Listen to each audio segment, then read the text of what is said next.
Good evening. I'd like to call this meeting of the St. Clair County Board of Commissioners Human Service Committee to order. Chris, can you call the roll, please? Commissioner McConnell. Here. Commissioner Heidemann. Here. Commissioner Bohm. Here. Commissioner Dunn. Here. Commissioner Rushing. Here. Commissioner Graytop. Here. Commissioner Tamian. Here. Please join me in the Pledge of Allegiance. I pledge allegiance to the flag of the United States of America and to the republic for which it stands, one nation, under God, indivisible, with liberty and justice for all. Thank you. Are there any additions, deletions, or changes to the Human Service agenda this evening? Make a motion, we approve the agenda as presented. Second. Any discussion? All those in favor? Aye. Next is the time on the Human Service agenda where we hear public comments from citizens who have things that they would like to address to the Human Services Committee. Is there anybody here? I don't have any cards from anybody under Human Services. I think there are a couple under Judiciary and Public Safety. Well, seeing none, next we have updates. We have with us tonight Jenny Posey, who's the administrator of the Commission on Aging. The Commission is bringing a recommendation to the Board of Commissioners this evening that we place the senior citizen millage on the ballot, and Jenny has a presentation on the accomplishments of the Commission on Aging this year. Jenny? Yes. This is a new role for me. Less than a year ago, I was appointed as the Senior Citizen Millage Administrator, and I replaced Dave Hill, who had been doing it for a good 20-some years, and he was an excellent steward of the millage funds, so I've got big shoes to fill. To start with, I want to give you a little bit of a history of the millage. St. Clair County was the first county in the state of Michigan to create a senior citizen millage, and this was in 1979, and it was for 0.4 of a mil. That generated just over $492,000 for senior services. In 1986, it was increased to 0.5 of a mil, and then most recently in 2012, it was increased by 0.3 for a total of 0.8 of a mil. As Carl mentioned, later on in the agendas, you will have a recommendation from the Commission on Aging to place on the ballot for August a renewal of 0.8 of a mil for senior services in St. Clair County. Since 1979, since it was established, we generated over $89 million for senior services in our community. St. Clair County has historically been a leader in this area. Long before senior millages was around, we were providing Meals on Wheels and rec facilities and such for our seniors. The Commission on Aging is the established oversight committee from the Board of Commissioners to look after the senior citizens millage funds. In 2017, the membership was Linda Schmidt from District 1, Crystal Jones from District 2, Diane Cooper in District 3, John Hitzroth in District 4, Richard Schulte in District 5, who has actually resigned, so we do have a vacancy there. Carol Ann Wasilico in District 6, Judith Wallace in District 7, and then we have two at-large positions, which are Pam Wall and Sharon DeFever. The mission and the purpose of the commission is to recommend prudent spending of public funds and to coordinate programs and services that meet the changing needs of St. Clair County seniors 60 years of age and older, that promote their well-being and quality of life. The primary, a lot of communities have a senior department, and they handle all the services. With St. Clair County, we contract with providers to provide those services to our seniors. We go out for a bid or a request for proposals from providers, and those come back to the commission. They review them, analyze them, and then take it back to the board for adoption in their special revenue funds budget. The service providers for 2017 are AAA1B, and AAA1B is basically that's the county match for planning advocacy and for federal and state grants. The Catholic Charities of Southeast Michigan, and they provide individual and group counseling for seniors and their caregivers.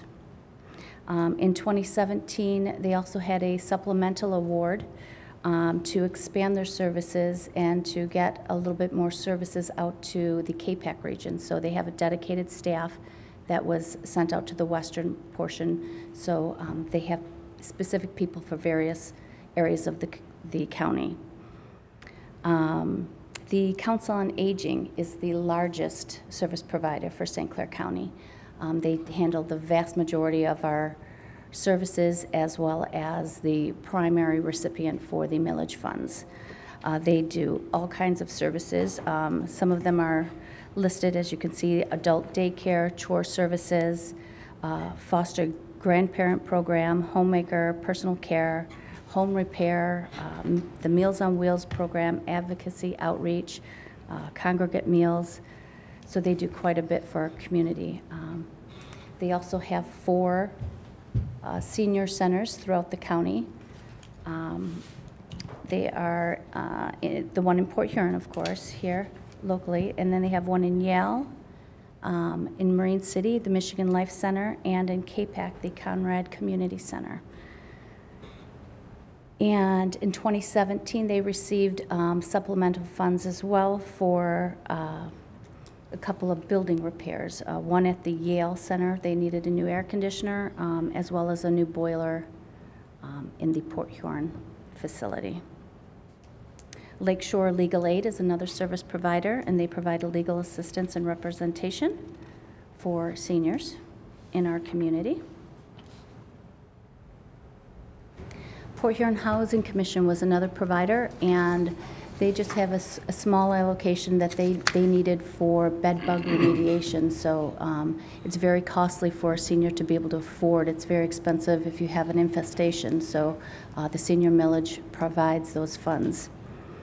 Also, the Public Guardian's Office, and they provide guardianship and conservatorship for seniors in our community. Safe Horizons, and they provide emergency shelter for the homeless. They also provide case management and advocacy services. Visiting Nurses Association, they provide quite a few services as well. They provide personal care, respite care. They have a special adult daycare program as well. Dietary supplement for that daycare center. Bereavement services. And in 2017, they also had some supplementary funds for new flooring in the adult daycare program, and also for a telehealth system for their home health aide.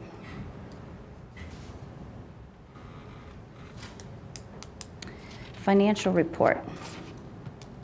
2017 budget expenditures were just over 4.6 million, and actual expenditures were just over 4.4. So we did have a slight increase to our fund balance. Budgeted revenues 4.6, and actual were 4.5. We do have a healthy fund balance that'll help sustain us through some difficult times if they come up about again. Back in 2008, 2009, when we had some tax revenue issues, we did have to cut back on services. So the Commission on Aging is quite conservative, and they like to prepare and keep a healthy fund balance for times of need. the usage report. This is a report that we share with the Commission on Aging as well, and it just shows we track how many hours of a service we provide, that they budget for, and how many we achieve. We are able to track how many seniors we serve with millage dollars in each of the service categories for each of the providers.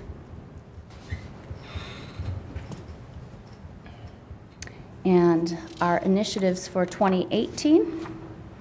One of the things that the Commission on Aging wanted to address was the homelessness issue in the community. It is a community-wide issue, not just a senior issue, but they did want to take some action and look at senior housings and needs. So they did add a couple of services. One of them was in the Public Guardian's Office for a dedicated emergency housing case manager, and that goes along with, they kind of work hand in hand with the Sanborn Gratiot Memorial Home, where we have 2 dedicated beds for seniors in crisis. And actually at this time they're both occupied. So another subsidy that was new in 2018 is Blue Water Hospice Home, and this is a subsidy for room and board for seniors.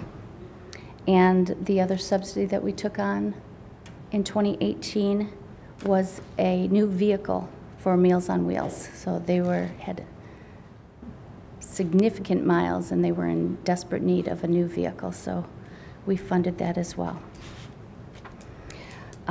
As many of you know, that the Blue Water, the Safe Horizons is now focusing primarily on domestic violence. So they're transitioning their home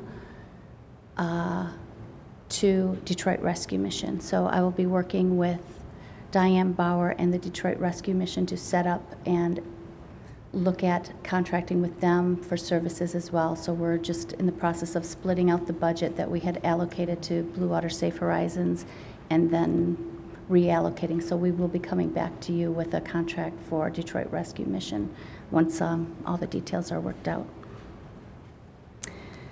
And a couple of the other is creating a website.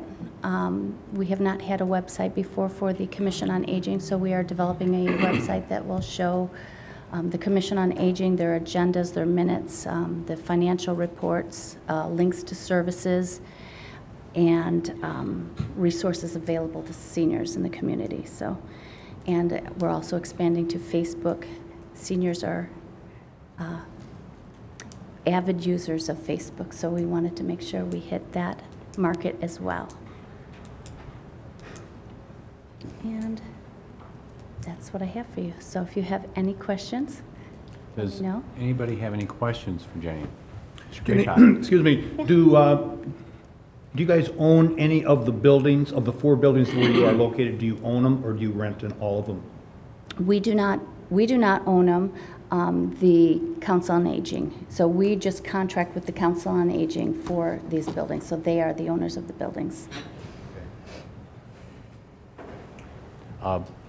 Jenny's here tonight to address the millage issue with us because that department of government falls under Human Services.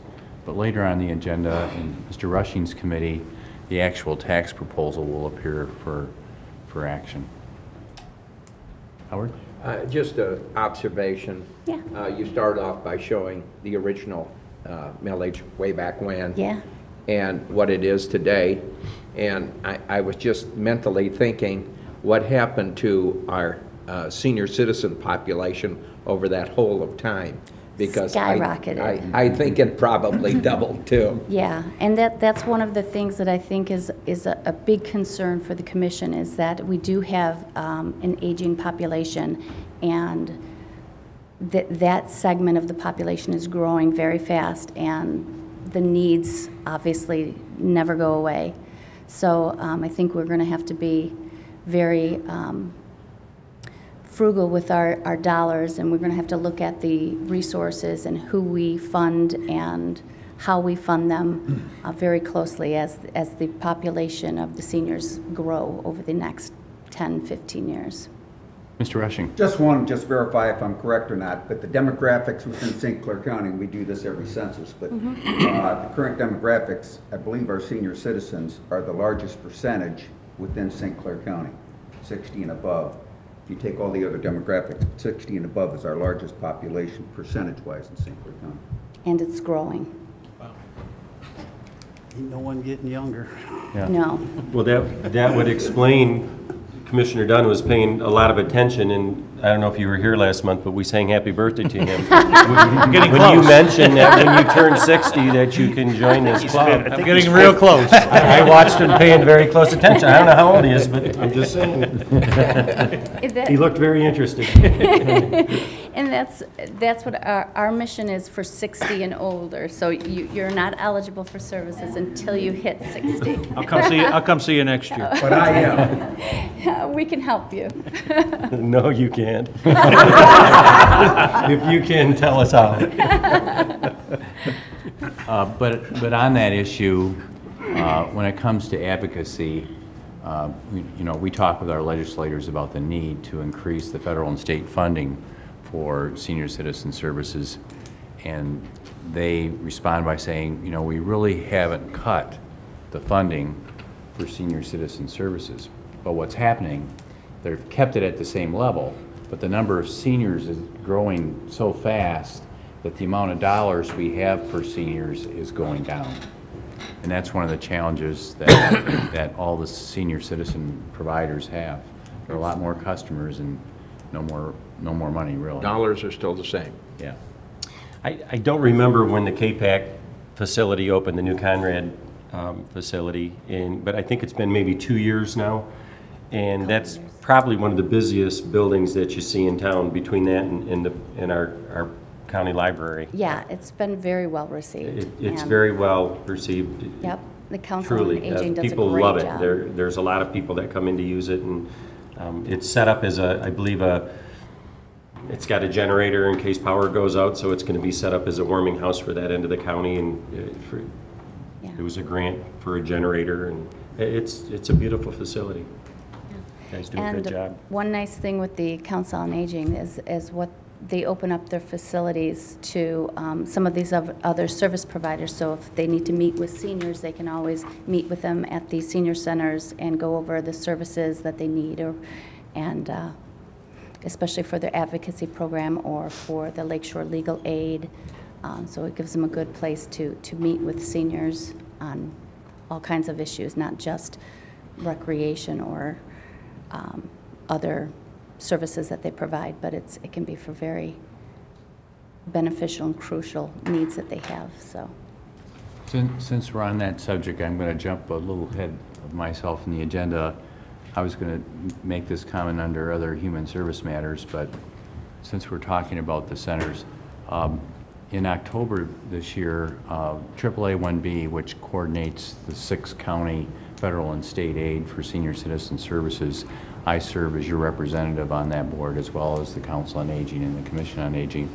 They hired a new CEO, and even though he's from the Detroit area, he wasn't that familiar with St. Clair County. So we invited him up last week. yep. And organized a meeting and presentations from all the service providers. And also, we had Dave Struck, our regional planning director, come in and go over the specific demographics of seniors in St. Clair County. And one of the things that he asked me to accentuate in our presentations was one of his experiences is that in many counties and areas that they have a real problem in rural areas because many of the providers themselves or their contractors don't want to go out and serve the citizens, and he wanted to let me know in advance that he planned to challenge us on that question. And when we made our presentation and showed that we have centers in some of our smaller communities spread out through the county, and that they're there not just to provide recreation, but also to provide a place for the service providers to provide the services, he was very impressed. And Mr. Graytop participated in that meeting as well. I think that was the one thing that kind of impressed me, is that we impressed him. He seemed to not know anything about us, and when he left, I think he left in awe at what we have accomplished here with our millage and with our seniors. Yeah. The service providers work very, very well together. They never seem to be in competition with each other. If they have a program and it doesn't quite work for a senior, they will certainly reach out to all the other providers and try to get that person into a service that works for them, whether it's location, whether it's the type of service, if it's the type of programming. And we've never had an issue with reaching our outlying areas. All of our service providers provide services from all the way down in Clay to the farthest west end. So we do try to reach everyone, and they do travel. The visiting nurses will go to any location within the St. Clair County. Same thing with the Catholic Charities. So our service providers are they're phenomenal. So. Another issue that Scott Crawford, the CEO of Council on Aging, raised with him, he said, we know across the state, many of the counties or their service providers, there's a lot of friction between them and AAA 1B, and that has not been the situation in our county. And he was pleasantly surprised to hear that as well. So we've had a long-term relationship with AAA 1B and with our service providers, and we really provide a high level of service in St. Clair County to our seniors. Thank you, Jenny. Thank you. Thank you all for your support, and especially Carl. He's a real advocate for seniors in our community and serves on many boards, and he's a real asset. So thank you all. Thank you. Next, are there any conceptual initiatives? I have no old business. I see no new business. I've already touched on human service matters. Is there anybody else that has any to bring before us this evening? I move we receive and file packets. Support. I'd like to,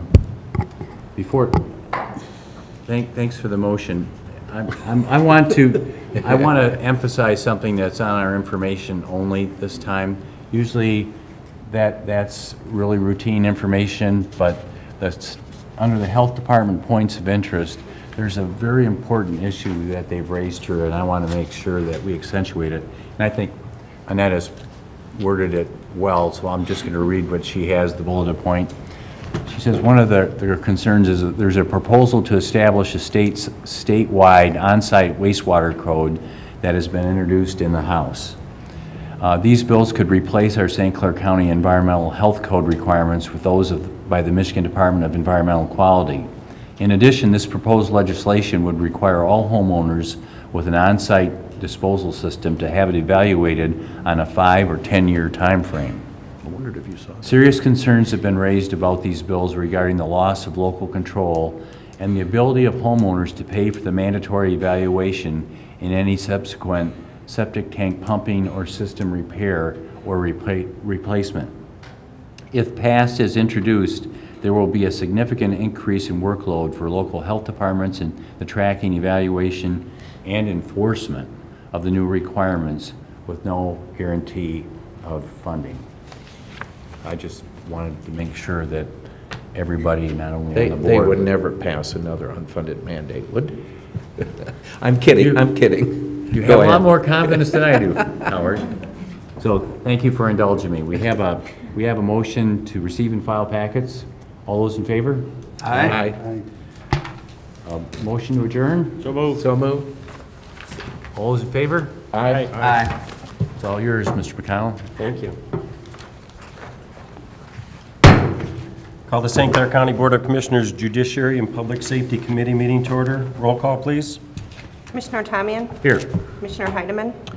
Yes, here. Commissioner Bohm? Here. Commissioner Dunn? Here. Commissioner Rushing? Present. Commissioner Graytop? Here. Commissioner McConnell? Here. Are there any additions, deletions, or changes to the agenda? I'd move to accept the agenda as presented. Support. We have motion support. All in favor? Aye. Opposed, motion carries. Sorry for the delay, everyone. Carl normally has his meeting done in 2 minutes, and he took a lot of extra time tonight.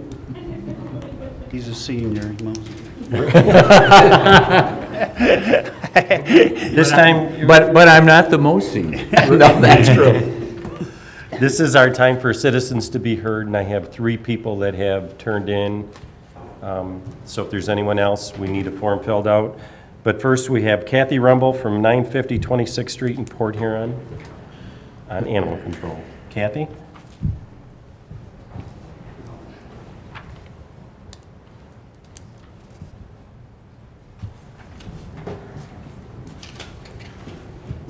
Hello. On March 29th, 2017, Animal Control Officer Ken Jewell came to my home on an anonymous complaint that, I had sick animals. Well, I made him go get a warrant. They got their warrant, and the warrant had clearly said to take any and all animals that are being neglected and abused. Well, they, took 43 cats. I know that's a lot, but they were all spayed and neutered. They were feral outside colony cats, and 3 of my dogs. They also took me to a forfeiture hearing because I refused to voluntarily sign my animals over because I knew what would happen. So, on the forfeiture hearing, Ken Jewell, the animal control officer, got on the stand, and I have the court transcripts and video, and told a few lies. When my lawyer had asked them, because it went into all the animals were healthy, there was nothing wrong other than ear mites, which you find that in a feral colony. Why did you take all animals that were, that were healthy? The vet tech and Ken had both said that they were good.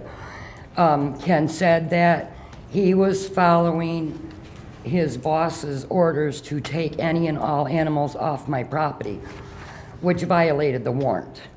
And again, I have transcripts and videos to prove all this. I have filed a complaint with the Attorney General's office. I don't feel that Ken should be able to be out there lying on the stands we gotta wait to find out what they find, but he's still gonna be active in investigations. He's still gonna be able to go on a court stand and tell, his story or whatever. I don't feel that Stephanie should also be working at the time, at least until this is over with. Whether they get a paid leave, I don't know, however it turns out. But the sheriff also has known about this, and not one time did he ask me to see any evidence. He did ask for a meeting to talk to him, but I honestly don't feel safe or trust that, he's gonna do anything that is right for it. That, as far as him running animal control, I don't think that, I'm getting nervous, I'm sorry, but I get emotional about this. I don't think that he is the best one for me to talk to about this. However, I am willing to have a meeting with the Board of Commissioners, with the sheriff present, so that y'all can see what I have. Excuse me, you'll have to make your closing remark. Your 3 minutes are up. Okay, thank you. Anyway, I would just want it known that I do have proof that Ken lied on the stand and was told to go outside the warrant that, that day. Thank you. Thanks, Kathy.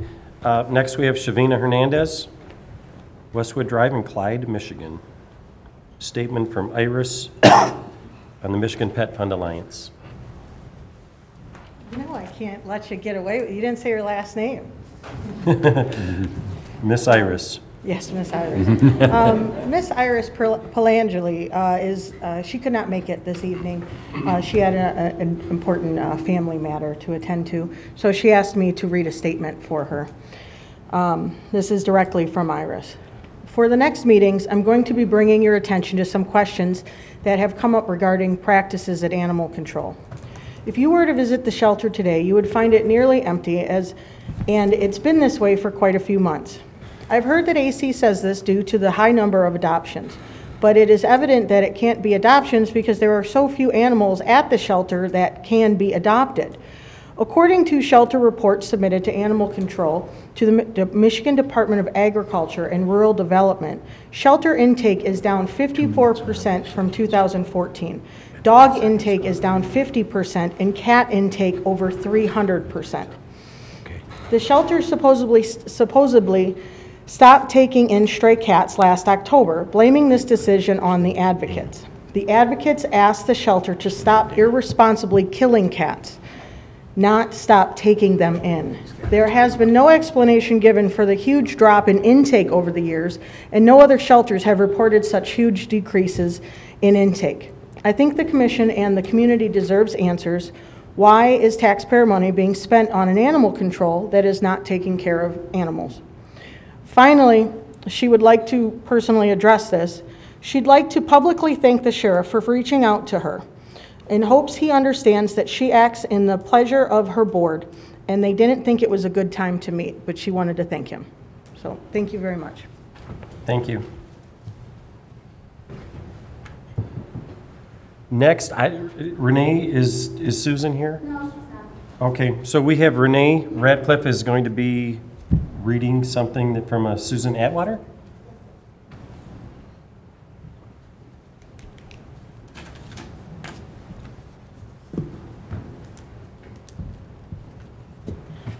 Good evening. For Susan Atwater. Good evening, Commissioners. I have to apologize for not being here tonight to talk to you in person. A family member has taken me out of town. Linda Paul held their first educational seminar, Animal Actions and You, on April 21st and has received very good feedback. The turnout was wonderful, and it was great to see so many caring community members eager to learn and expand their knowledge about their pets and community animals. There were many questions asked and answered. Each person that attended received a goodie bag filled with educational information on dog behavior, bite prevention,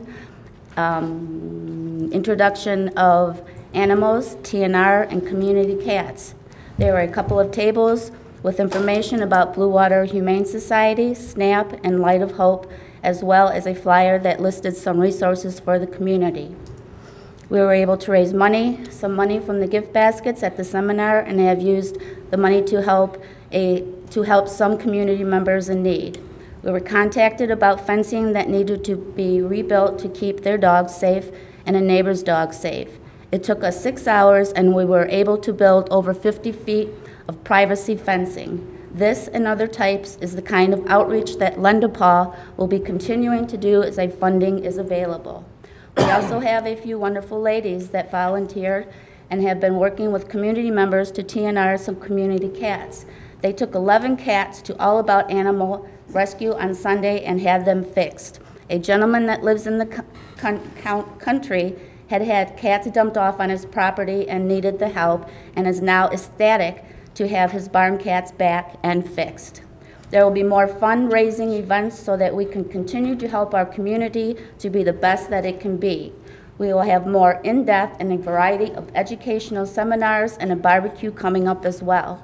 We will look forward to partnering with our community and organizations to increase the educational and outreach opportunities that are available. Thank you for your time. Best regards, Susan Atwater, President, Linda Paul, LLC.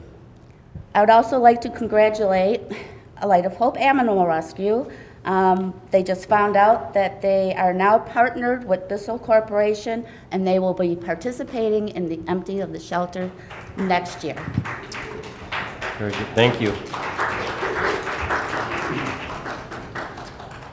Moving on to updates. Carrie, Animal Control. Yes. Last month, I had indicated that we would have representatives here from Sanilac County Humane Society to discuss their bid. However, during the county's due diligence process, we became aware of an Attorney General complaint against Sanilac County's Humane Society. In follow-up discussions, they have indicated that the complaint has been resolved through the Attorney General's office. However, at this time, administration's recommendation is that we do not move forward with the bid process with Sanilac County Humane Society, and they have also chosen to rescind their bid. So at this point, we have no bidders, so I will be looking to the Board of Commissioners for some direction on how you would like administration to proceed. I'm going to make a couple comments. So I had the opportunity to see the information, and I'm not going to share that information with anybody because it's all foilable material. I encourage people to go out and get that because I know sitting here, people have called me and you guys interfered, you mingled, so on and so forth with this. This has nothing to do with any actions I can assure you taken by this board. So encourage the people to go out, find this information, read through it, and make a decision. I would encourage Carrie to, I guess, go back now that we don't have, you know, this particular option. Take a look at a couple of different options. Come back in the next couple weeks, perhaps. You know, work with the sheriff. You know, talk to some of the commissioners if he wants a little committee together, guys, that you guys can sit with her to, you know, get some input and stuff and bring some recommendations back to the board. I'm fine with that. We need to, you know, take some sort of action, whether it's no action, something, you know, we gotta make a decision, I think, and move forward here in the very near future. Just my 2 cents. Commissioner Greatop. I would concur with Commissioner Bohm. We've been on this for a long time. We thought we had an option that was going to work for us, and apparently it didn't work for us. So we're down to 1 or 2 other options, whatever they happen to be. So I would agree that if administration will bring us something at our next meeting with a recommendation of what you think we ought to be doing, it's time to do something one way or the other. Whether we do something or nothing, it's been on our plate way too long. Commissioner Heidemann? Oh, I think we have been doing something, and you know, we made the visitations of the other facilities, and at least when we made the trip over to Flint, the thing that impressed me was the involvement of volunteers. And I think it's really commendable of the sheriff and the staff over at Animal Control that they've incorporated a volunteer activity program, and from what I understand, that program is going very well. The dogs that are up for adoption are getting walked, so there's that contact that's so essential. So if nothing else, we've had, I think, one really positive thing come out of it, particularly with the sheriff and the people over at Animal Control. Commissioner Rushing? I'm going to pretty much just add on what everybody said. And I agree with Howard. We've been doing plenty. I think there's been many improvements, but that goes for any of our department heads or anything I do. In this county, I think we've had continuous improvement. And whether it's with animal control or anything, I think we've had a lot of improvements. And a lot of it I give credit to the volunteers that have assisted in this and the efforts. And that's going to continue, whatever actions we take further. What I'd like Carrie to do, I see like 3 options, but on any one of the options, I'd like a cost analysis, because if we hire a director or potentially go that route, I would like to know the cost, what's going to be involved. If we take a different route than maintaining what we currently have or improving what we currently have. And there's another option somewhere in between, but Again, I would echo Howard's comments to say that we haven't done. I've traveled all over looking at shelters and have done, you know, a lot of due diligences we all have on this issue. And I think, like anything, we're trying to make improvements, right? And there's 7 of us, and there's probably 6 different opinions about the shelter. It's one of those issues that we're all over the board with, you know. So, but it's just my little spiel. Yes, Carl. We have spent a lot of time, and you and I, Jeff, and a couple of the other commissioners have been to a lot of different facilities. And I started out as a misinformed or uninformed person, and I think I've learned a lot about how our neighboring counties are managing cats and dogs and animal control type issues. And I think there is a feeling that we can improve. I think all of the successful programs have incorporated volunteers, and there are some practices that we can continue to pursue.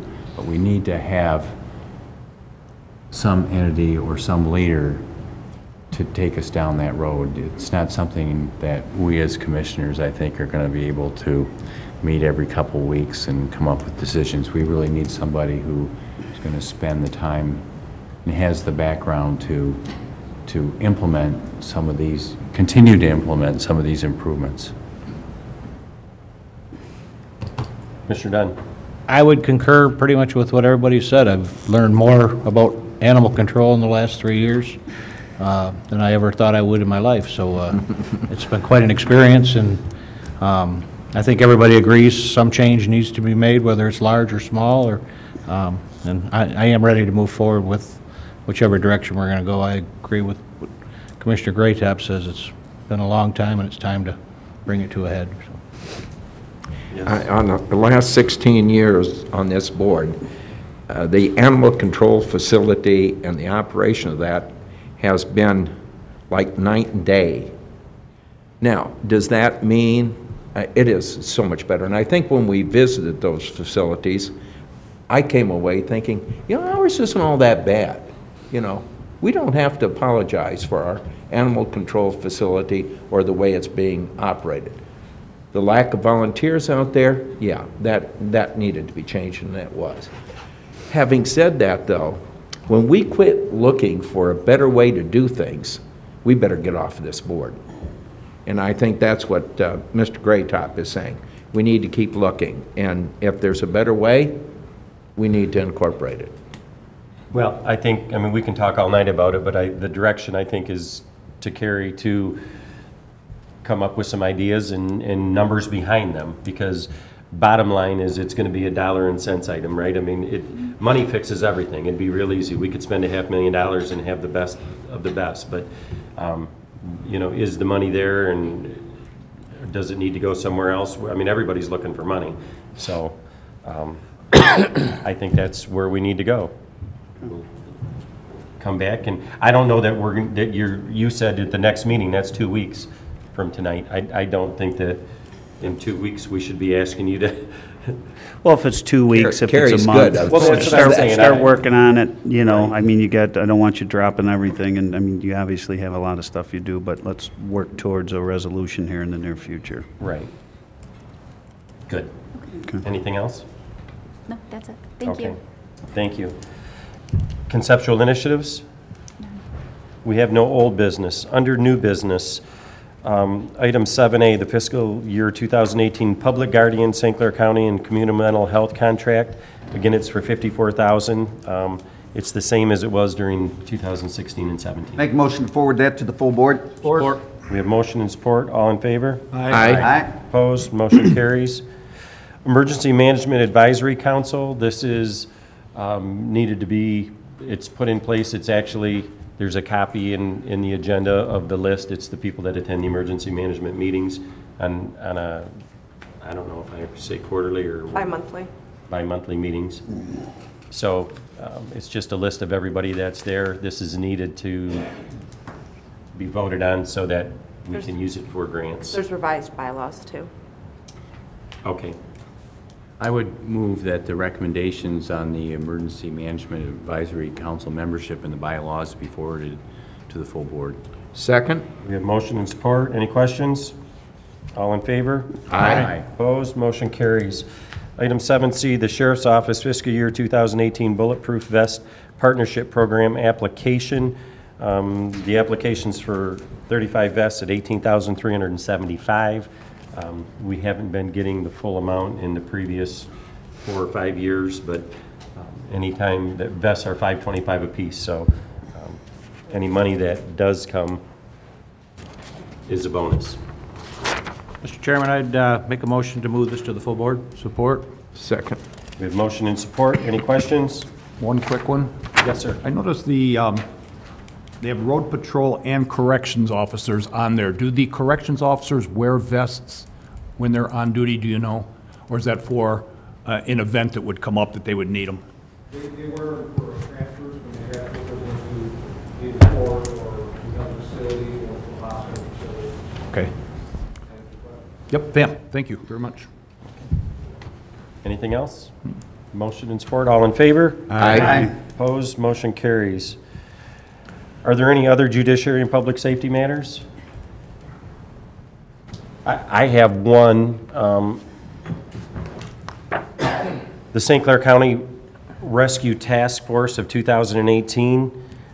There's a group that has gotten together, I think I talked about it at the last meeting, where we have a shooting event that takes place where there's a lot of any injuries, right? Doesn't matter the amount. We send police, we send ambulances, but we don't have the protection. The police go in with bulletproof vests. The ambulance people aren't going in. When we have an active shooter situation, you could have people down, and unless they're trained to go in and help try to extract people out, perform some safety measures, we have training that's going to be going on. All the fire departments have agreed in the county to take this training. As part of the training, we're trying to get them outfitted so that each department would have a couple vests and have a triage bag, if you will, so that if they get to somebody, that a lot of these people unfortunately bleed out because they aren't taken out of the building in time and they don't have any way to get bandages or anything. If these people go in, we need to have them protected, and then they can have some type of equipment with them in this duffel that they're going to be able to give them some emergency treatment, tourniquets, whatever it might be, so that they can help try to preserve life until they can get them out of there and get them into a safe zone. So what we're looking at is it's a $62,000 cost to get started to outfit each fire department in the county with, Tom, help me, is it 2, 3? You're pointing back there and you're a long ways from me. 3? 3. So 3 vests with the triage bag. And you never know where these situations are going to take place. You would never send these people in immediately, right? The first ones that go in, these would be considered the second responders. Your police are going to be the first responders. And when they go in and they say that it's okay to start going into certain quadrants of say it's in the mall, and they know there's a safe area where they can get them in, that's when these people would go in that have had this training. We want them outfitted. So maybe the Muzzy Fire Department has this equipment and they're going to send somebody. They might not be the ones going in, but they're going to bring that equipment with them. This equipment will be spread out through the entire county, not knowing where these things are going to take place. We want to do it on a 2-phase process. The first phase would be the $62,000 to get all the fire departments, and the second phase is $40,000, and that's to put them in every ambulance that is in the county. And when we were talking with Ken Cummins, he said, you know, it'd be great if you could say, we'll just outfit 2 ambulances. But the problem is they have ambulances on the road staged all over the county, and we don't want them showing up and having the wrong equipment or not having the availability to have this protection. So our group is going to kind of go out and try to raise some funds to try to get this covered. And we have some different ideas, and I'm going to throw it at the county level to see if maybe we could find a way to get 25% of the original. If we can get some funding, possibly through the community foundation. There's a 4-county foundation out of the Lapeer County that services the western end of St. Clair County. So we're going to kind of go out begging and choosing a little bit, and we're going to ask the fire departments and the people in the areas if they can help us with some of the funding from not necessarily their own money, but they know the people in their communities that have, whether it be large churches, whether it be factories, whether it be schools, wherever, and the people that they deal with. So if we can kind of get this spread out, maybe we can get enough money generated to at least have these available for our second responders so that they can go and help in the event that we have a situation. Yes, Commissioner Epstein. Yeah, with the Township of Riley and Berlin, they have in their contracts with the fire departments, and I believe that's with the majority of the townships, maybe even the city, but they put in that for the funds being paid for those contracts, and I know with the City of Memphis and the Village of Emmett, part of that, they have an equipment fund balance in there that they take from the bill already being generated, and that's to use for whatever they need. whether that be get some partial, maybe 10% of what you need out of the fire departments. I don't know what the cities do, but. Right. Well, and part of this too is these triage packs that come don't last forever. The vests don't last forever. So if we can get the initial, and then they can start putting money away every year, so that in 3 to 5 years when they need to start buying these for replacement items, that they would have some funding. Yes. I know that there's a life on vests that you wear, and I always thought that was because of maybe body sweat kind of wears them down. Do you have a longer shelf life with a vest that you're not wearing? In other words, if you just put it in the ambulance or you put it in the fire truck, will you get a longer life out of that vest than the 4 or 5 years? The lifetime of vest is the way the material is made. It's 5 years regardless. You wear it every day, it's just hanging out. That's what the warranty from any manufacturer. Okay, so then we would still have to plan on replacing these at about a 5-year cycle. Well, and that's what we thought, if we were able to help initiate this first time go around, and through private funding from different sources, then at least we're not asking the individual departments to come up with the money and then have to put money aside every year. But if they knew that it was going to cost X amount of dollars, and they had 5 years before they were going to need that funding again, they could put a little bit of extra money in there. So we're working on this, and it's going to come up I'm going to talk about it at the Emergency Services Breakfast, which is May 18th. Right. I don't know if you've gotten your invitations, but that will be at the 18th, on the 18th. So just food for thought. We're working on pushing this to see what we can get going, because it's kind of a high priority for the emergency management team. We're going to ask these people to be going in a situation that's very unsafe, and the more we can do to help them with the right materials to protect them, it's the only way we can allow them to go in. Does anybody have anything else? Information only. Motion to receive and file. So move. Support. All in favor? Aye. Motion to adjourn. So moved. So Support. All in favor? Aye. Thank you. Howard, are you up? Yep. On deck.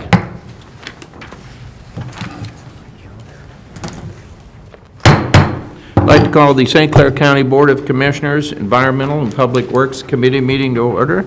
Madam Clerk, would you take the roll? Commissioner McConnell, Here. Commissioner Tamian, Here. Commissioner Bohm, Here. Commissioner Dunn, Here. Commissioner Rushing, Still here. Commissioner Graytop, Here. Commissioner Heidemann. Here. At this time, do we have any additions, deletions, or changes to the agenda? If not, I would entertain a motion to approve the agenda as presented. All in favor, say aye. Aye. Opposed, nay. Motion carried. Any citizens to be heard regarding environmental or public works matters? Seeing none, we'll move on to updates regarding the Solid Waste Committee update. I assume that is Jeff or you? We currently have 3 vacancies on our Solid Waste Committee. We are looking at needing to convene that committee soon to amend the county solid waste plan. So we need to get those 3 vacancies filled. Are they at large? Are they specific? What are they? They are specific. It's listed in your agenda. We have 1 for general public, 1 for township government, and 1 for the solid waste management industry. We do have a company in the county that needs to have a transfer station located in St. Clair County, and that does require the opening of the county solid waste plan. So we are going to need to convene in the committee soon and fill these positions. And what was the third one? General public, township government, and Waste the management. solid waste management industry.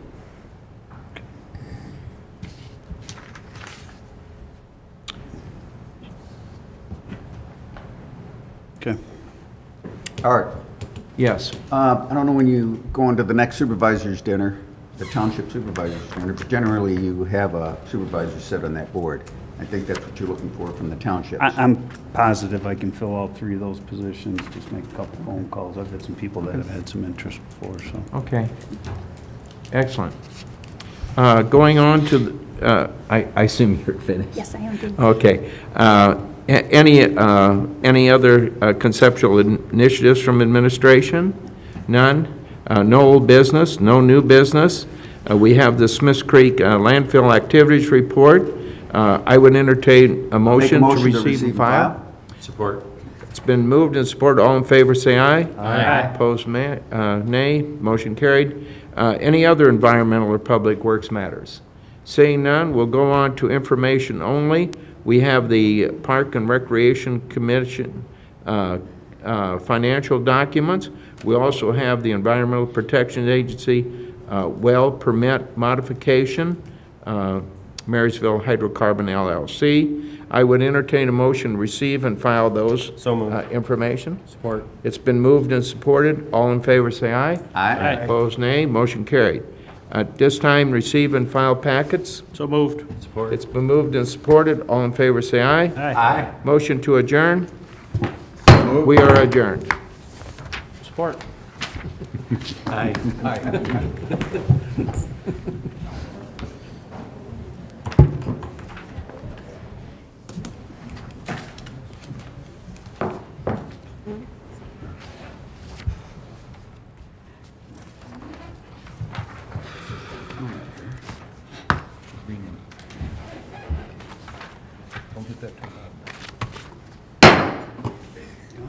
At this time, I'd like to call the Ways and Means Committee to order. If I could have roll call, please. Commissioner McConnell, Here. Commissioner Tamian, Here. Commissioner Heidemann. Here. Commissioner Bohm, Here. Commissioner Dunn, Here. Commissioner Graytop. Here. Commissioner Rushing. Here. At this time, moving on to additions, deletions, changes to the agenda. Can I have a motion? Make a motion that we receive, or that we approve the agenda as presented. Any discussion? All in favor? Aye. Aye, motion passed. This time, do we have any citizens wishing to be heard? Any citizens wishing to be heard? Seeing none, we will move to updates. We do have an update with the EDA today, and we have Dan Casey here. Yeah, I asked Dan to come in and just give some brief overview of some of the things, obviously that their organization does. If you look at our funding levels with our EDA back however many years ago, it was at $350,000. I think it's down to $275 now, if I'm not mistaken. We've been doing a lot as far as membership drives, those types of things, and have been pretty successful with it. The only problem is with membership drives, like anything, you can add 20 members at $700 a member, and it raises you a little bit of money, not a lot of money in the grand scheme of things. Our EDA today is involved in all kinds of stuff, right? We've got from facade replacements for small communities to Marine City Hotel, super engaged. St. Clair Inn, Dan's front and center. I see the guy probably more than my wife. Not that she probably cares, right? But but we're always dealing with a lot of things, and there's a lot of expansions, a lot of opportunity. Like anything in business, the time to strike is when you strike when it's hot, right? If you would have went back to the 08, 09, there wasn't a whole lot, going on at that time. So I'm going to have him talk a little bit, and I would encourage, and I'm not asking for it tonight, but I would like to look to put some additional funding in that, because sitting on that particular board, there's just some shortfalls, and I think you're going to see the City of Port Huron coming forward with the same thing. The county receives a large taxing benefit out of any investment that happens in the county. So, Well, I appreciate you coming in, Dan. Thanks for the update, Jeff. I'm done. Go ahead, Dan. No, actually, I see that Mr. Rushing's in a good mood tonight, so I'm going to try to keep it that way. First of all, thank you, commissioners. I appreciate the chance to be back in front of you and to give you an update. It's been too long. I like to think it's been too long because we've been too busy, but and hopefully you'll hear some of that tonight. In fact, I did not prepare a PowerPoint presentation because I haven't had the time since I found out I was going to be on the agenda. I've been down in Detroit for 2 days at the Urban Land Institute at their spring conference, which this year is an international conference. It's the first time in about 40 years that the conference has been in Michigan and in Detroit. So there were 3,000 people there, investors from all over the world. So I've had a great couple of days connecting with people. So what I'm going to do tonight is just give you a little update. First of all, I want to just say that the economy of St. Clair County is really doing well. I think that's pretty obvious. I don't need to touch on too many of the highlights for all of you to understand that. We are in the part of the cycle, and I've talked about this before, but we're in the part of the cycle where we're starting to see residential come back. That's usually the last thing that comes back coming out of a recession. And so that's a pretty good indicator that our economy's doing well. People are working, people are investing, and we're starting to see the benefits of that in the county. So first, a quick review of 2017. We had about $103 million in investment take place in the county. We had about 600 jobs created from all the various companies in retail, manufacturing, healthcare, and so forth. An example of how well the economy is doing, I think we usually look at the industrial vacancy rate, because if industrial is what our economy is based on here in St. Clair County, so if buildings are full, then that means that people are working, and that's a good thing. So currently our industrial vacancy rate is only 2%. That's historically low. So we literally don't have any buildings left. There are a couple of buildings left, and that's it. One of the other things that happened in 2017 that I think was very positive for the county is that we launched a business incubator. The EDA has been working on this for over 10 years. We finally were able to pull it off, and the incubator is doing very well. We're just coming up on the end of the first year of its operations. It's also the incubator that supports the Port Huron Smart Zone. That's one of 15 smart zones in the state of Michigan. And what that means is that we're required to hit certain metrics and to file quarterly reports with the Michigan Economic Development Corporation. Now, there are incubators and accelerators all over the state linked to these smart zones, and I'm happy to report that the MEDC is very happy with us because we actually completed the reports correctly and submitted them on time. You'd be surprised at how many of these incubators receive state funding and don't get the reports turned in, or they don't turn them in correctly. But we did it the first time, did it right. Now we've done it the second time and we've done it right. So the state's very happy with us. Secondly, we were hitting our numbers in the incubator. So all of the enclosed offices in there are full. This year, just about a month ago, one of the companies that we've been working with for the past year was honored by the state of Michigan as one of Michigan's best small businesses. That was Cogent Hex, which is an automation company. They went from 3 employees when they first came into the incubator, and now they're at about a dozen employees. They've continued to add revenue and so forth. And so that's the reason why we do it. That's why we're involved in entrepreneurship. It's trying to develop the next Dell computer in our backyard. So that's working very well. So I want to touch a little bit on 2018 projects that are in the pipeline. I'm not going to talk about these in detail. I'm just going to mention some of them so you understand what it is that we are working on.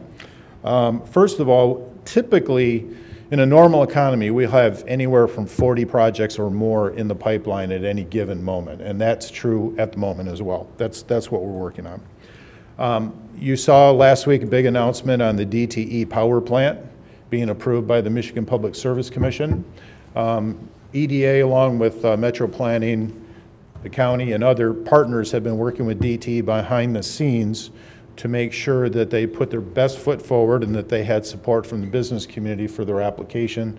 So we're really excited to see that that power plant has been approved by the state. First of all, it's a $1 billion investment, so that's going to create a lot of tax dollars to support the local communities. But more importantly, it's going to offset the loss of tax revenue from the St. Clair power plant when that is shut down in 2023. We don't expect that plant to be demolished right away, so it'll be a few years later, most likely, before it's demolished. But eventually, it's going to come off the tax rolls, and it's going to have a negative impact on taxing jurisdictions. In particular, East China Township, that plant is 40% of their tax base. So landing this new plant to replace that lost revenue was tremendously important for the county. So I want to thank the chair, Mr. Bohm, for all of his hard work with DTE, and all of the rest of you for supporting the effort as well. I guess I should mention it's also going to create hundreds of construction trades jobs. I don't know where those people are going to come from, but somebody's going to get some work. Moving on. Recently, there was a project announcement by Geronimo that they're going to build a 20 megawatt solar farm in Greenwood Township. We haven't really had much to do with that project, but the landowner we have been working with for a couple of years to land a solar project there, so that was good news, and that's going to generate not a lot of jobs, but it will generate a lot of tax base, so we're excited about that. Currently, we're working with 2 customs brokerage firms that are located in Port Huron. One of them has an office in Marysville as well. They're both expanding their operations, moving into new buildings, and adding quite a few jobs. That's good news because these are white-collar jobs. So these are people that are highly trained, highly skilled.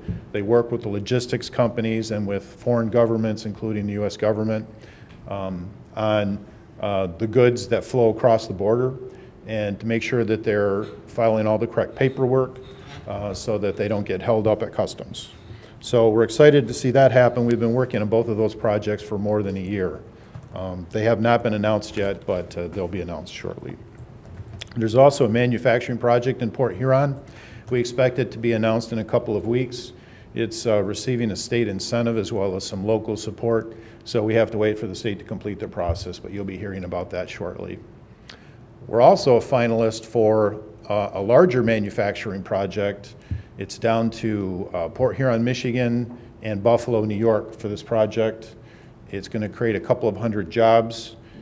It's a company that's not in the automotive industry, so it will help to diversify the manufacturing base a little bit.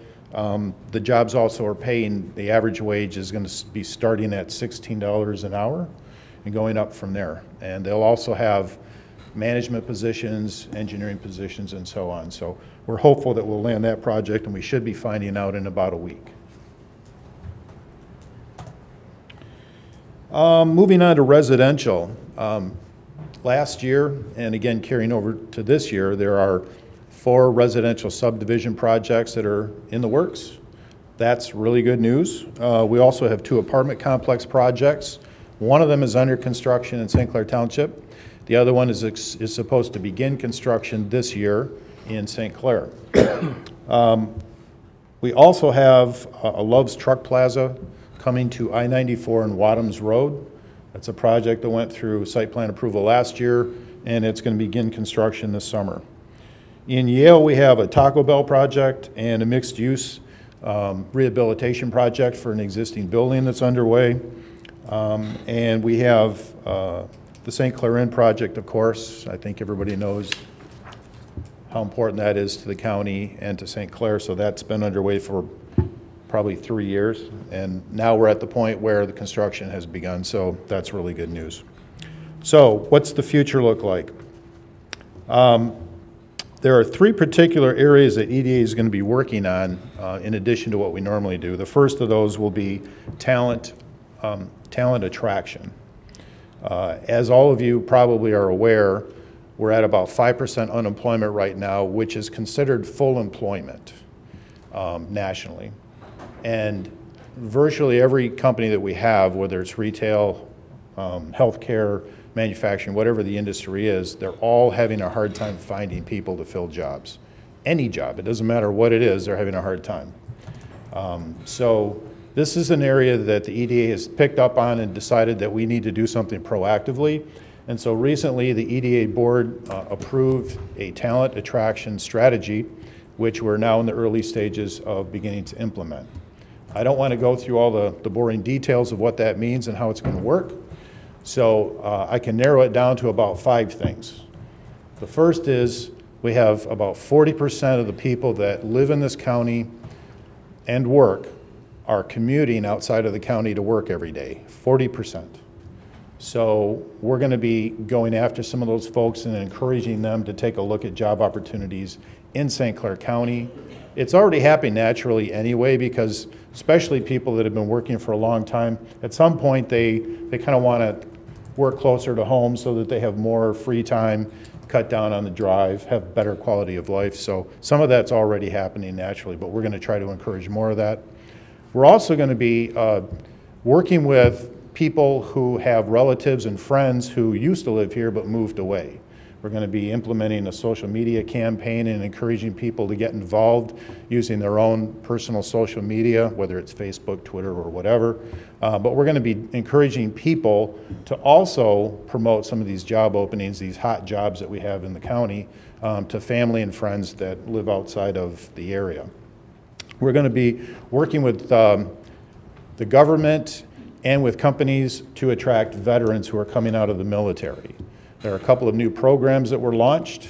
At the state level, there's a new state office under the Michigan Economic Development Corporation that allows companies to sign up under one of the programs. They can go to military bases with the state of Michigan. They can perform or participate in job fairs at military bases and provide information to the Veterans Affairs organization so that they can constantly promote these job opportunities. The idea is to try to link up veterans before they get out of the military and then to begin providing some training so that when they do get out that they're actually prepared for the work opportunities that exist. So that's something we're going to be working on. And so it's an exciting time, but quite honestly, this is a national problem. And some economic development agencies are now reframing what they are and what they do. And they're calling themselves talent agencies. And so some of them have hired people to support their companies by providing job placement services in particular. We're not going to that extent, but we definitely need to be focused on this. Secondly, apprenticeships. We haven't announced it yet, but we have a new project that we're going to be doing with the Community Foundation. The EDA is going to be developing and implementing an apprenticeship training program with grant dollars that came from a private donor. So that's going to be launched in just the next couple of months. And then third, we're going to continue to work on entrepreneurship because we still have a long way to go. That's a long-term strategy. We think that it's already starting to generate some real benefits for the community and has the potential to generate a lot of new economic development in the future. So challenges, just a couple of things and then I'll be done. First is lack of housing inventory. As we work on this effort to attract more talent to the county, those people, when they come here, they need someplace to live. Well, guess what? We don't have any housing supply right now. So we need to work with some of the companies that are working on these subdivisions, the apartment complexes. We need to bring in more investors to do more projects like that. And we also need to work with our local communities on their infrastructure, their water and sewer in particular, to support these projects. But this is an area, this is the time to do it, and this is an area that's going to be essentially, it'll be critical for the county moving forward. Second challenge is Birchwood Mall and what's happening with the mall, in particular with big box retail. I think everybody knows what's going on in that industry. I'm not sure that there's a lot that we can do about it except for repurposing the existing spaces when they become vacated and then planning for the future. So we've been involved in the MSU study. I don't know if any of you were there for it. Mr. Bohm was there for it. EDA was on that committee assisting Fort Gratiot Township and MSU with completing that study. And then last, I just wanted to mention that we have a lack of industrial buildings. That fluctuates a little bit. Companies, come and go, leases, and so forth. We're not anticipating seeing a lot of movement in that area, so going forward, I think most projects will be supported through new construction as opposed to existing buildings. So with that, I'm going to turn it over to you and see if you have any questions for me. We'll start with Commissioner Heidemann. I read an article in the paper about a proposed marijuana facility out in K-Pac, and they were saying average salaries at the facility were like $62,000, and they were proposing to employ like 200 people. Now, there was a comment in the paper that the facility was really smelly and it would stink up the community and all that. I was under the impression that it was a growth facility like a greenhouse, and they weren't going to be, they weren't going to be burning the stuff out there.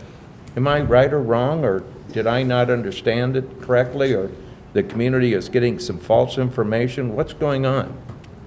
Well, I think that's a new industry, first of all, so it's completely understandable that the community has concerns and questions about how these operations work. I was at one of the meetings in CAPEC where someone said, we don't want to be known for marijuana, and we don't want the first thing that people to see when they get off the expressway is this marijuana plant. Well, I understand that, but it looks like a normal industrial building. I mean, you have no idea who's actually inside of the building, so that was just another example of that. So to answer your question, I had the opportunity to travel to and to visit about 4 different facilities that are located in the Metro Detroit region, because in economic development, there's tremendous interest from investors to do these projects right now. And it's, every day the phone rings and it's somebody else calling and asking if there are buildings available, is there a community that's opted in, and so forth. And so I went out and had a chance to tour some facilities and a dispensary and learned quite a bit about them. And one thing I learned is that they put off a little bit of odor inside the plant, but I couldn't smell anything outside of the plant. And particularly the facilities that are outfitted correctly, where they have filtration systems and so forth, they're able to control the air, they control the water. They're really pretty high tech, actually. And so I was impressed from that standpoint. So I wouldn't be concerned about whether you're going to be able to smell anything outside of a building. Okay. What about the pay? Was that $62,000 number per employee outrageous? That's a lot of money for St. Clair County for income for people. Yeah, the number that was reported is the average wage. Average wage. Okay, so the starting wage for the lowest skilled people will be about $48,000 a year. And then they'll also have management, and they'll have some people that make higher amounts of money that'll exceed $62,000. So that the average is about 62. I just read an article in the paper the other day where they're talking about it being like a $35 billion industry within a short time. So. Anyway, I just wanted clarification on it because I didn't understand what all of that was about. Thank you. Just a couple more comments I want to make. The Blue Meat Screen, you guys are all familiar with that. I'm the co-chair, and the EDA participates. And another one of the things, ultimately, the EDA lends all the supporting secretarial to put the work plan, so on and so forth. So when we meet, with these 35, 40 individuals, they still are the ones that catch all the work at the end of the meeting. So they lend a lot of support to those other different, organizations and causes. So I just wanted to touch on that. Anything further? Thank you, Dan. Thanks, Dan. Actually, I do have one more thing I forgot I wanted to mention to you, if you don't mind me taking another minute. Just recently, I went through a training program in economic development for basically management of economic development agencies. You figure after 7 years, it'd probably be time that I learned how to do what I'm trying to do. So anyway, I went there, and there was one thing that caught my attention during this training, which is the role that economic development agencies play in emergency operations centers. And I bring that up because currently the EDA is not involved in the EOC or your emergency management plans or team. So the natural role that we play, and the reason why we're involved nationally and at county and local levels, is because we're the conduit to the business community. So when there's an issue in an emergency and you need to get the word out, we're the people that are supposed to make that happen. We know the people that you're supposed to call. We usually have their cell phone numbers. That's our job. We have the key contact person at each of the major employers in town. And so that is a role that typically we have played in communities. We're not involved here in St. Clair County, and I don't expect you to talk about it tonight. I just wanted to bring it to your attention so that in the future you may want to have a conversation about that and see if that makes sense for the community.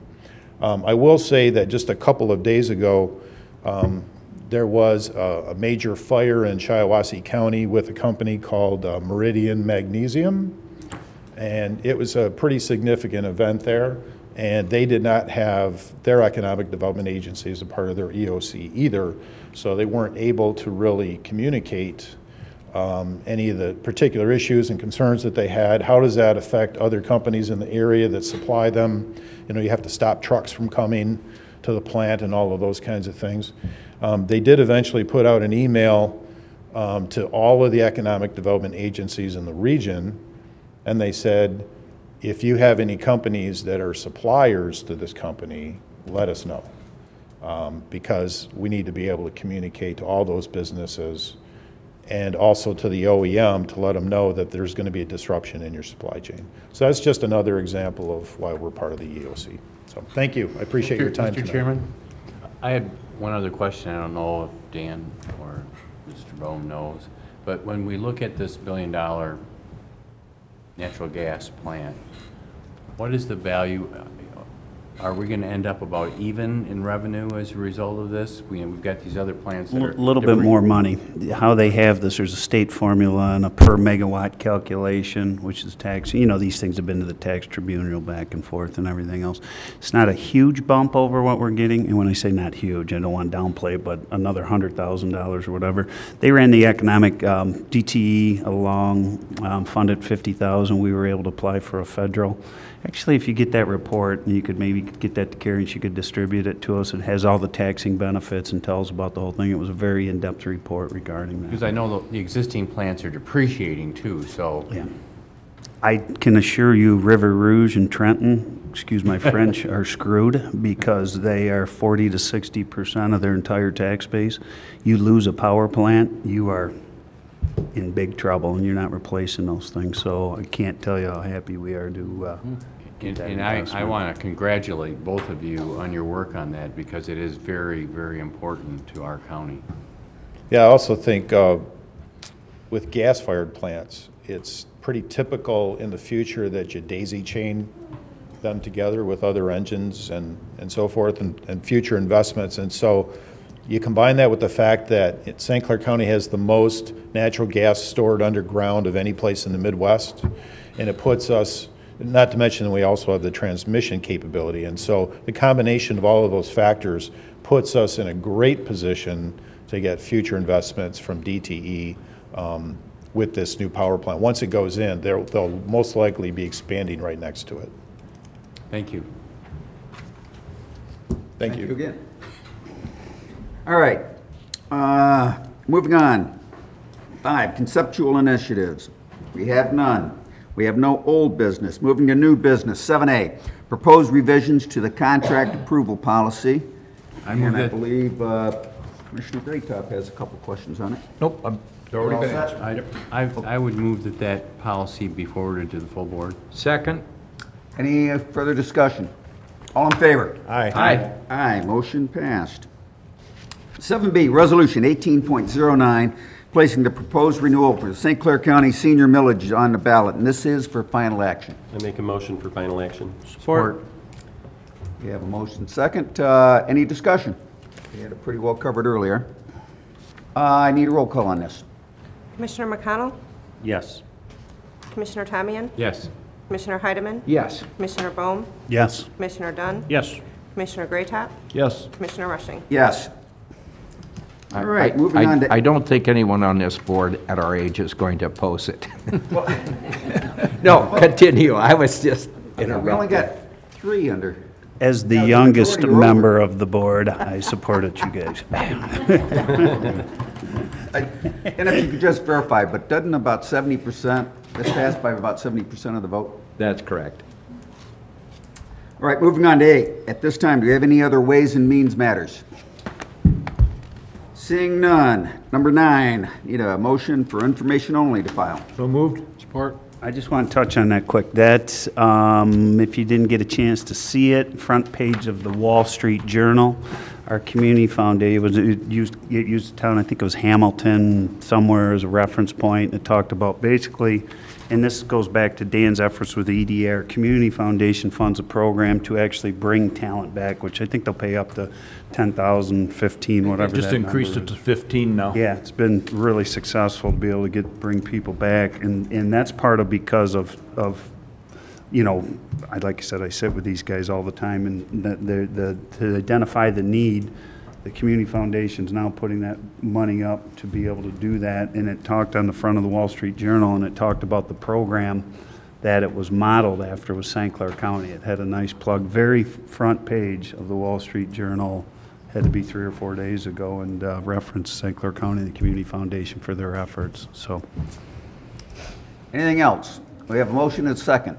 All in favor? Aye. Aye, motion passed. Can I have a motion to receive and file? So moved. Support. Any discussion? All in favor? Aye. Aye, motion passed. At this time, we are gonna, I need a motion to go into closed session, and also if we could have a motion to include adjourning after our closed session. So move. Support. Any At 3 discussion? o'clock. Okay, motion passed.